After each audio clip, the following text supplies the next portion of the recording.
handy tool to have in your studio are baby wipes. They actually clean the paint off your hands when you make a mess. I'm going to show you how to mix a green color string, actually a couple of green color strings.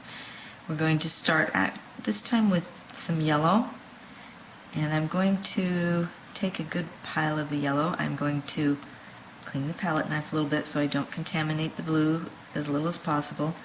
Can you see the difference between the amount of blue that I'm taking and the amount of yellow? And mix. Now normally I start out much darker than what I'm going to show you on the camera because I don't think it shows very well on the camera if I go as dark as what I want you to mix. When you mix an area, let's just say you have a painting that is this size and you have a green mass area, say some trees or something that takes up this much space, you're going to want to mix 20 or 30 different kinds of greens in order to make it look realistic. If you only have this green and you paint everything with this green, because we say, oh, green, there's green, I have green, it's going to be flat. It's not going to look three-dimensional. You have to change not just the color, you have to change the value. It has to go light to dark. And I'm going to darken this just a little bit more just so that I can show you how to make that color string work.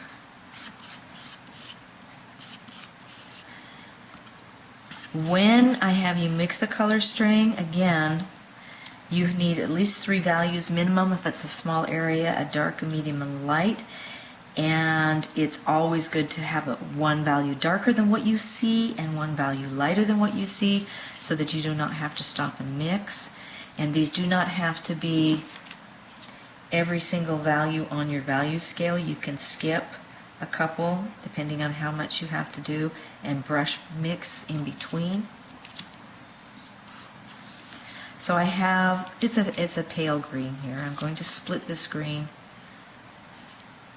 into 2 piles. I'm going to spread this one just a little bit so you can start seeing the color difference. I'm going to leave this one as the darker area. So again, you can see this color difference. And this is going to be my warm string. Warm string means I'm going to add the warm red to tone it. This is the orangish red. Here is your more purple or cool red, alizarin crimson, and this is your cadmium red light. I'm going to take just a little bit of it, as you can see, and I'm going to mix it into this one because I want you to see the difference. I'm going to add a little bit more because I want, again, the camera to pick this up. You'll notice I'm using the underside of the knife. I'm not scooping it like using a spoon. And you should be able to see the difference here. Okay, so those 2 piles are now the same. This one has been toned down. I'll do just a little bit more. It makes it more olive, but it's a very warm green. Okay. So once you establish that you want it to be warm, you can mix the whole pile together.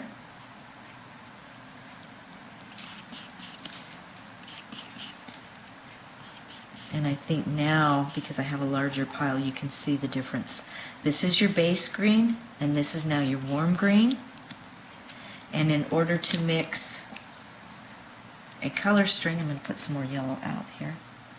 In the warm area, on the warm side, you would then take a section, bring it down, add yellow, and start lightening it.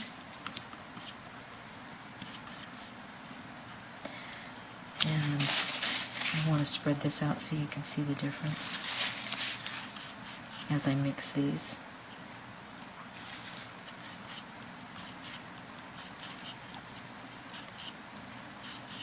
And this is just a little bit of a step lighter,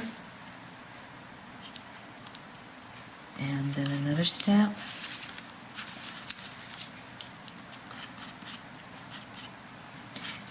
I try to bring them close enough that you can see. And you can keep going lighter.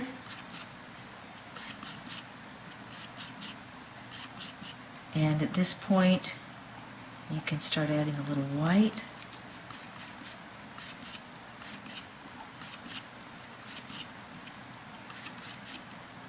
You want to make sure that you mix up enough paint to finish your area in one painting session. If you don't mix enough paint to begin with and you run out of paint, it's like being tripped when you're on a walk, maybe on a run, those of you who run or exercise, or if you dance, whatever. You suddenly get stopped and you lose your momentum. It interrupts your creative flow. So you can see the difference between these two. If I hold this up, that becomes a warm color string, and you can go even lighter with what's left on the palette knife. You can make it more yellow or more white if you like. And now it looks yellow, but it is part of your green string. So now with the other one, the cool, I'm going to just take a section of this to show you what will happen when I add the cool red to tone it. Now this string, I added your warm red, your cad red light. This string, I'm going to make the cool string, and I'm going to add alizarin crimson, which is your cool red. I'm doing a section of it so that you can compare.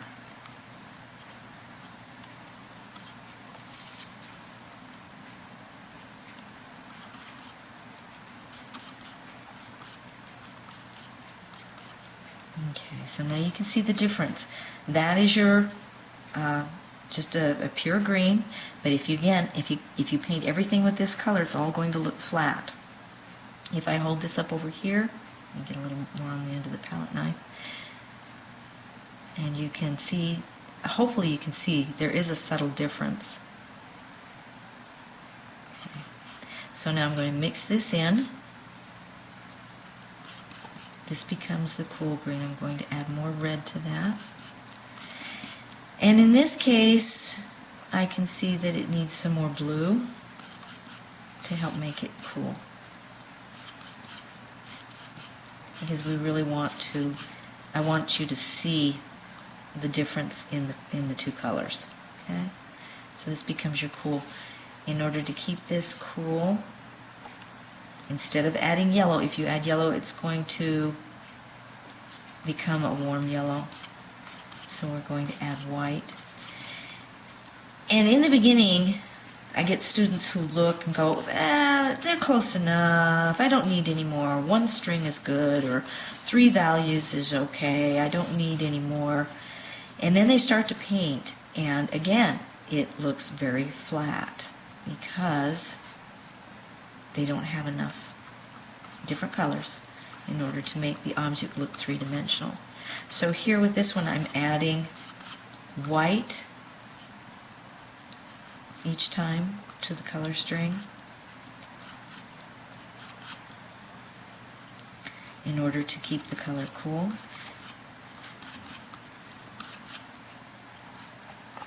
So you can see the difference here. Okay. Now if you want to go again, you can, this is why you mix up a lot of pigment in the beginning. We'll go an even cooler, bluer. And I'll do this very quickly so that you can see the difference. I would make this a longer string than what I'm showing you here. There's more blue. This is again French ultramarine. And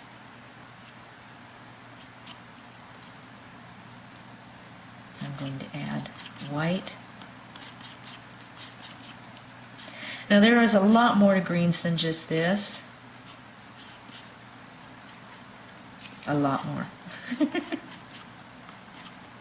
But this will kind of give you an idea of the basics. In the very beginning, the very first painting that my student does, especially a beginner student, if they pick a painting that has a bunch of greens, I usually will steer you away because you will spend the first 2 lessons mixing paint. Again,